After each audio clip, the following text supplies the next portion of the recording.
advice I can give you is not to be afraid. Really, don't be afraid, because every single thing you do on Weebly can be undone. There's a red box in the corner for every element, and you can just delete it. It's not even live until you hit publish, right, which is up in the corner. So no one's going to see your work, no one, except you, unless you publish it, and then it goes onto the web. But in the meantime, everything you do, you play with, is between you and the computer, and you can always undo things. So don't be afraid to try and play. It's really not difficult once you kind of get the feel of what Weebly can do. The next piece of advice is have a plan. So you may want to draw out your website, like on a piece of paper. So if you have things you want to sort of categorize them by school assignments, pictures, videos, integration pieces, etc. Like, have them all categorized. Just think logically how you want everything to be organized and put them in categories. Then I would think about what your theme might be. How is everything going to be tied together? What are the connecting pieces between all of those categories? So, I don't know, some of you have a theme already in mind for your website. Does someone want to share an example of a theme? Mine's going to be journey. Okay. So, expand a little bit. I really actually took a lot of pictures. I'm traveling a lot, like from rural Alberta, so it's like a physical journey. I'm going into a personal journey. I'm immigrated from a different country, so it's a journey personally through countries, through geography. You know, earlier in our practice, been pretty tied to one model of practice. Now, not neglecting that, but not being so tightly connected to that. You know, going to different branches, broadening my horizon and reviewing some work I did earlier and how would I do it different now. So it's kind of a journey personally, in my personal life, events, and professionally and geographically. Excellent. Yeah, that makes sense. So something you can easily explain and identify and label and talk about in your presentation. So once you have a theme.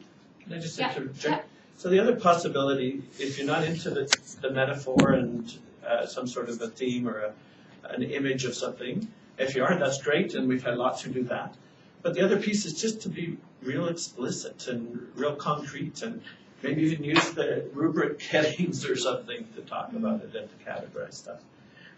Or research policy, courses, whatever fits in terms of, or a model that you can use from one of your courses, for example, that you could expand. So don't feel you're required to go the metaphor way either. Definitely, and it's almost easier to concretize what you're doing if you have more sort of concrete. Depends what kind of thinker you are. Yeah, and it depends what you're about, right? Like. And I'm only one person here explaining my process. It doesn't mean that fits for you, but it's just how I went through it, right? So you can take or leave what I'm suggesting, but it's just how I worked my way through. So I had a theme. I gathered all my documents or my stuff that I wanted to upload to address the personal and the professional issue. I think I went too personal in some ways, and probably could have done more in terms of the academic and the professional, in terms of highlighting the learning that I've done. An example of what in hindsight you would say was too personal? Yeah, so I talked about, I suppose, like within my timeline. You know, like I put a lot of things that happened to me personally way before I started social work, right? So that, you know, I felt that led me to where I am today and led me to that place of graduating with my master's, but didn't necessarily need to be exposed on my portfolio. Since then, I've taken down some things on my website because I do refer to it in a job interview. So there's some things that I do hold dear that I didn't necessarily need to put on there. my thought process was more was better at the time. I wasn't sure what was too much, what was too little. Like I was experimenting, I think we all were, with what this e-portfolio meant. So my thought process was, let's just throw it all on. It may make me look better, more well-rounded, etc. But it didn't necessarily need to be there. If there wasn't a purpose for it, then I would rethink putting stuff on that's personal. It doesn't link sort of right into the academic pieces. So, then I took a lot of time in thinking about the layout. So I went to different websites and I just looked, like, how are websites laid out? What catches your eye, right? Like pictures, font, graphics, how big should the words be? Are there headings? How long are the pages? Right? Because sometimes you can scroll down for a long time and you've never hit the bottom of the web page. Is that really professional looking or not? So think about the layout and be consistent, I would say, across all your pages. Generally speaking, when you pick a design on Weebly, all the pages are going to look, fairly similar, right? But your layout may change slightly. The font was always the same font for me. The size of the font was always the same size of font. In the headings, it was bigger. In the text, it was a bit smaller. But it was consistent across all the pages. And you have to do that manually, or yes. Weebly will? Not necessarily. If you're copying and pasting from Word, then you need to go back and fiddle and make sure it's the same. If you type it right into Weebly, then it's usually the same one that you've picked. But you do have to be consistent and double check those things. So if you fix it in Word file, then the font will be same, right? Not necessarily. Oh, okay. Not necessarily. You may have to go back and select all in Weebly and then change the font. Oh, okay. Weebly gives you the options of fonts here. Oh, can you do select all? Yeah, you can do select all. Okay? I'm going to go through, I'm pretending like I'm building a new website. So we'll go through some of the technical stuff in a minute.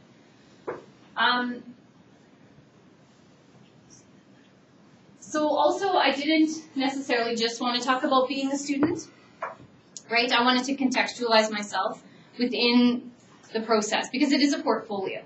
So I chose to highlight things about myself that, related, I thought, to myself as a social worker.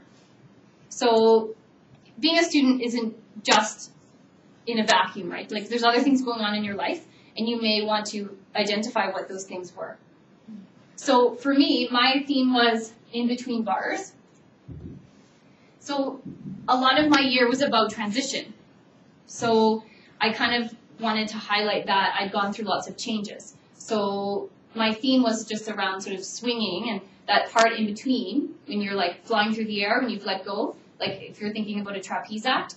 So highlighting on that story of starting, middle, ending. So when I thought about my theme, it was like I was telling a story. I had a beginning, I had a middle, I had an end. And that's how I organized all my work. Faculty members assumed you meant between places where they serve beer and wine. Oh! Yes, you did say that. No, it wasn't about that. So for me, this was sort of the stuff that grounded me. So this is my history, right? So that was the historical piece. This is the stuff in the middle that enabled me to let go and transition. So papers I wrote, presentations I gave, music I listened to, and poems that I'd written. And then sort of the in-between part was where I was in South Africa. And that was a real place of growth. So that was my practicum.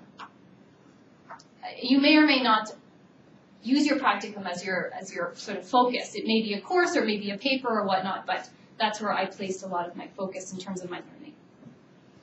So I would say that the expectation is that the practicum becomes a pretty big part of everybody's story. Mm-hmm.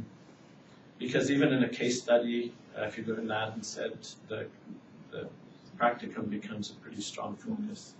It's where a lot of growth happens, definitely.